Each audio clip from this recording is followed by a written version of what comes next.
Okay, Ryan Young, thank you for all of that. We're about to get into those themes that you raised a little deeper. Joining us now to discuss, we have lawyer and jury consultant Alan Tuerkheimer and CNN legal analyst and criminal defense attorney Joey Jackson. Alan, the first thing I want you to do is just peel back the curtain for us on what's going on in that jury room. In the first hour or two, when a jury gets the instructions and goes into that room, where do they begin?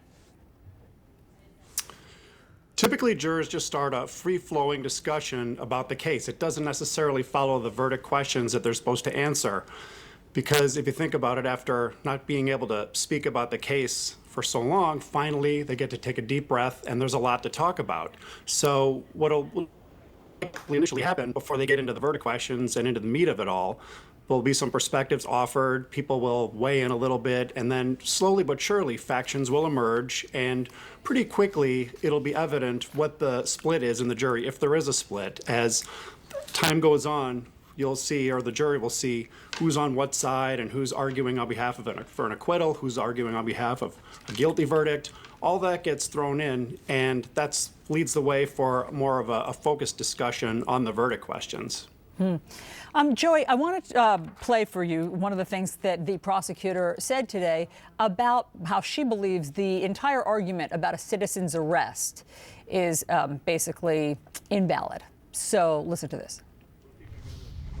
Travis McMichael never said to the police, I was making an arrest, I was trying to arrest him for the crime of this.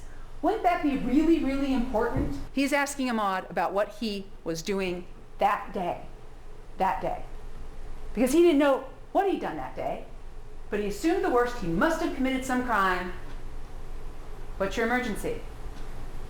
There's a black man running down the street. Joy, the defense had made the point earlier that you don't need to declare, I'm making a citizen's arrest. So who's right? It's not a matter, Allison, of a declaration. It's a matter of what specifically you really are doing. What is your state of mind at the time? I think it's very difficult for the defense to make the argument of citizen's arrest just based upon the law itself. What does the law say, Allison?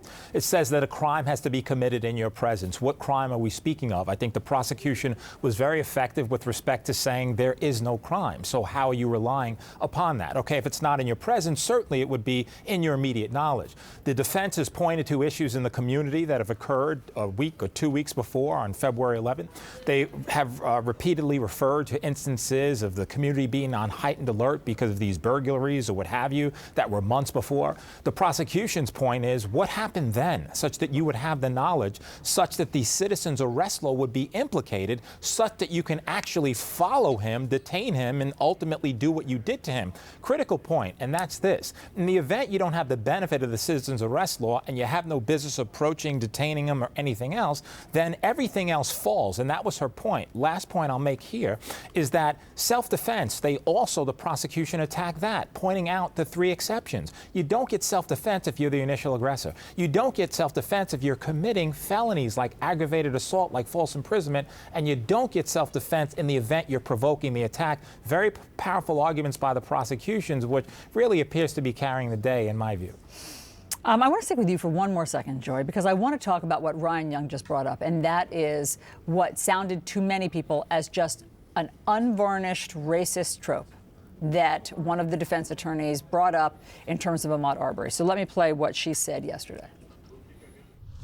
Turning Ahmaud Arbery into a victim after the choices that he made does not reflect the reality of what brought Ahmaud Arbery to Satilla Shores in his khaki shorts with no socks to cover his long, dirty toenails. Joy, that was so jarring to so many people to hear. Was that surprising to you to hear that tactic? You know, it was deplorable, and quite frankly, it was surprising, and here's why I say that. I understand that we as defense attorneys, you have to represent your client. You have to do it in a way where obviously you want to be vehement in your representation and you want to be a zealous advocate. That, I think, transcends the bounds of that, because what is the relevance of that other than to dehumanize him, having that jury believe that he's less than, speaking to what you got got if you're the defense, which was an 11-member panel who were white jurors and one African American. But I still think, notwithstanding that composition, that backfires, because if you want to argue that, you know what, your clients were in heightened fear, they didn't know, they made a reasonable assumption that he really could have been the person who was committing crimes, you want to argue that, argue it. But to completely annihilate, dehumanize, and be so insensitive at that moment, I think that backfires no matter who the jurors are, and that'll be problematic. We'll see if I'm right. I think we'll get a verdict as early as tomorrow. Alan, what do you think? I mean, you are a jury consultant. You know how you've gone into the minds of jurors. What do you think about using the tactic that defense attorney did? I would have to think saying something like that would mean the defense lawyer who said it is thinking one or two jurors that might appeal to, because overall, clearly an objectionable thing to say. And what you want to do with your closing argument at the end of the day, when all the evidence is in, all the testimony comes through, most people have made up their mind. Most jurors are pretty close to knowing which way they want the case to turn out. Not necessarily all the verdict questions, but going into closing arguments, if you're the lawyers presenting, you want to empower, or for lack of a better term, give jurors on your side ammunition in deliberations to argue your case. So the defense attorney should have been focusing more on things that the jurors can use in deliberations. They don't want the jurors talking about why she used that term and referred to Ahmaud Arbery in such an offensive way. Alan, in just a few seconds, do you agree with Joey that we could get a verdict as soon as tomorrow?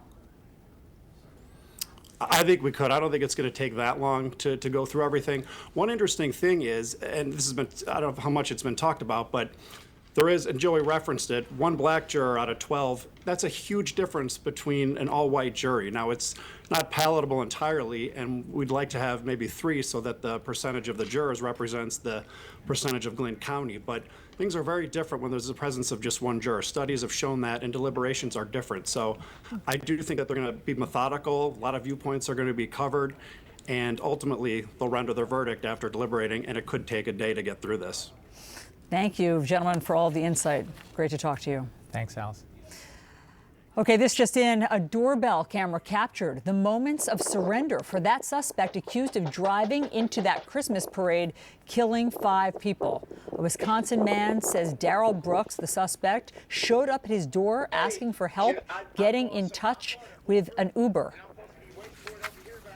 Hey, can I called an Uber, and I'm supposed to be waiting for it over here, but I don't know when it's coming. Can you call it for me, please?